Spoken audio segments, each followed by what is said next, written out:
अस्सलामु अलैकुम वरहमतुल्लाहि वबरकातुहू। अल्लाह सुब्हानो ताला ने आयत नंबर 185 सूरह बकरा की रमज़ान का ज़िक्र किया है, जिसको हमको समझना बहुत ज़्यादा ज़रूरी है। क्योंकि जब भी रमज़ान की बात होती है तो हम ये सोचते हैं कि रमज़ान का महीना रोज़े का महीना होता है, यानी उसमें हम फास्ट जो है वो रहते हैं, बिल्कुल रहते हैं, लेकिन वो एक उसका हिस्सा है। लेकिन जब अल्लाह सुब्हानो ताला रमज़ान की बात करते हैं तो सबसे पहले अल्लाह पाक ने आयत की शुरू में ये कहा है कि रमज़ान वो महीना है जिसमें कुरान नाजिल हुआ, जो आपको हिदायत देता है, जो बैना लेकर के आया है, जो सही और गलत का फ़ैसला करता है।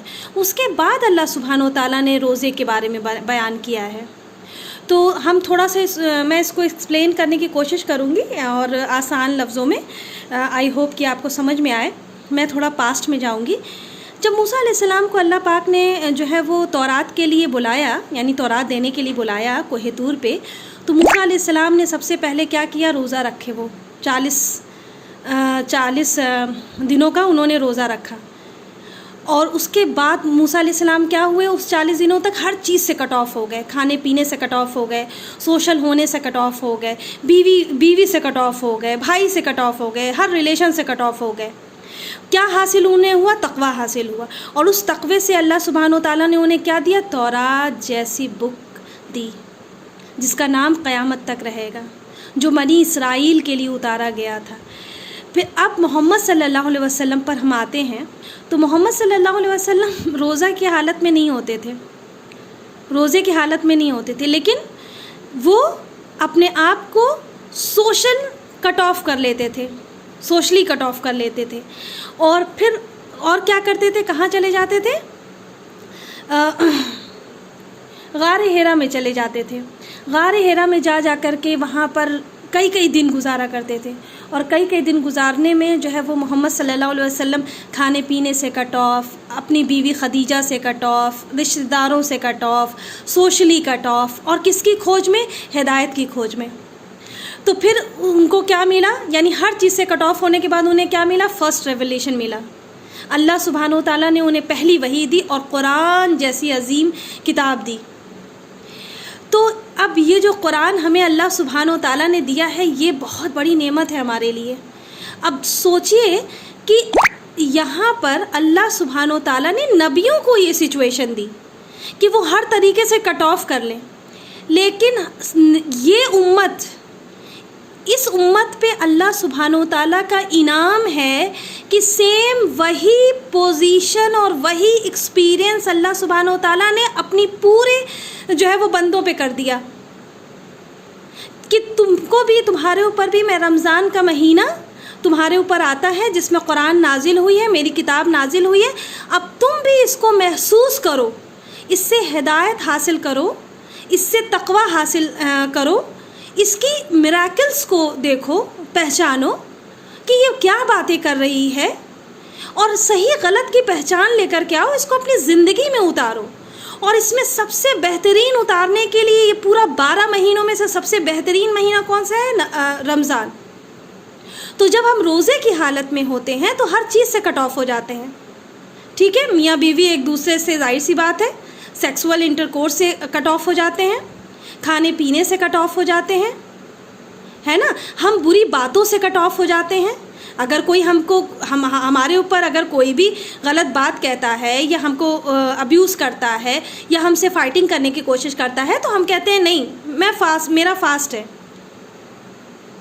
तो हम क्यों ये चीज़ करते हैं, ताकि हमें तकवा हासिल हो सके और हमारे अंदर डर पैदा हो सके। डर तो खैर मैं ये लफ्ज़ नहीं लूँगी तकवा का, क्योंकि तकवा का एक्चुअल मतलब ही होता है अपने आप को प्रोटेक्ट करना। तो हम हर बुराई से अपने आप को प्रोटेक्ट करते हैं, बचाते हैं अपने आप को। तो जब ये सारी फीलिंग्स अपने अंदर आएगी तो हमें हिदायत की ज़रूरत नहीं पड़ेगी। हमें हिदायत की ज़रूरत पड़ेगी ना, कि हम अब कहाँ से हिदायत हासिल करें। तो उस वक्त हमारा सबसे ज़्यादा जो है वो हम किस चीज़ की तरफ आगे बढ़ते हैं, पूरी दुनिया के मुसलमान किस चीज़ की तरफ आगे बढ़ते हैं, कुरान की तरफ। तिलावत करते हैं, उसकी तालीम हासिल करते हैं। जो 11 महीने में नहीं करते वो रमज़ान में करते हैं। सुभान अल्लाह, सुभान अल्लाह। जो नबियों की पोजीशन वही उम्मत की पोजीशन, سبحان اللہ، یہ انعام ہے اس امت کا اللہ سبحانہ و تعالیٰ کے ذریعے۔ تو ہمیں قرآن کو سیکھنا ہے، اس رمضان میں ہمیں قرآن کو سیکھنا ہے، قرآن کے لفظوں یعنی اللہ پاک کے لفظوں کی خوبصورتی میں اترنا ہے، اس کو ایکسپیرینس کرنا ہے، تبھی تو ہم اس کو 11 مہینوں میں پھر آگے اپنی زندگی میں لے کر کے جائیں گے۔ تو مین قرآن، اور دوسری چیز کیا اللہ سبحانہ و تعالیٰ نے اس کے تھرو بتائی ہے، جتنی ہماری زندگی ہوتی ہے، 30 سال ہوتی ہے، 40 سال ہوتی ہے، 45 سال ہوتی ہے، جتنی بھی ہماری زندگی، ہر سال رمضان کا مہینہ آتا ہے، اور ہر سال رمضان کے مہینے آنے میں کیوں یہ رمضان کا مہینہ آتا ہے اور قرآن کو ایکسپیرینس ہم کیوں کرتے ہیں؟ تاکہ ہماری جو جتنی بھی ہمارا جو ایمان ہے وہ فریش ہو سکے۔ وہ کہتے ہیں نا ریفریشنگ ہمیں چیزیں چاہیے، وہ ہم ریفریش کر سکیں، اپنے ایمان کو ریفریش کر سکیں، کیونکہ جب رمضان 2 ہجری میں جو ہے وہ رمضان کو اللہ سبحانہ و تعالیٰ نے رمضان کے روزے کو فرض کیا تو وہ 2 ہجری تھا، تو صحابہ لوگوں کا تو جو ہے وہ 13 سال مکہ میں گزرا، وہاں قرآن تو آتی ہی تھی، وہی نازل ہوا کرتی تھی، تو ان کو تو پہلے سے وہ ہدایت پہ تھے۔ پھر 2 سال جو ہے وہ مدینے میں گزرا ہے ان کا، تو ٹوٹل کر لیجیے 15 ایئرس، تو 15 ایئرس میں تو صحابہ پہلے سے ہی آلریڈی وہ ہدایت پہ تھے۔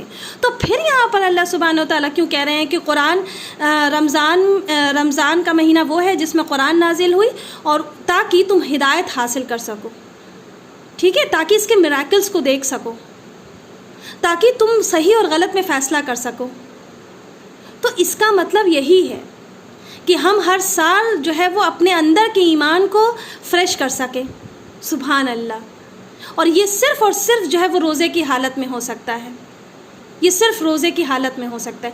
عام دنوں میں آپ خود جج کیجئے کہ عام دنوں میں جب رمضان نہیں ہوتا اور ہم نفلی روزہ رکھتے ہیں، وہ حالت ہماری نہیں ہوتی جو ہم فرض روزے میں جو ہماری حالت ہوتی ہے، یعنی فرض روزوں میں جو ہم اللہ کی رحمت کا ایکسپیرینس کرتے ہیں، محسوس کرتے ہیں اللہ کی رحمت کو، وہ ہم نفل روزے میں تھوڑا سا کم ہو جاتا ہے، اور اگر ہوگا بھی تو اسی شخص کو ہوگا جو روزے کی حالت میں۔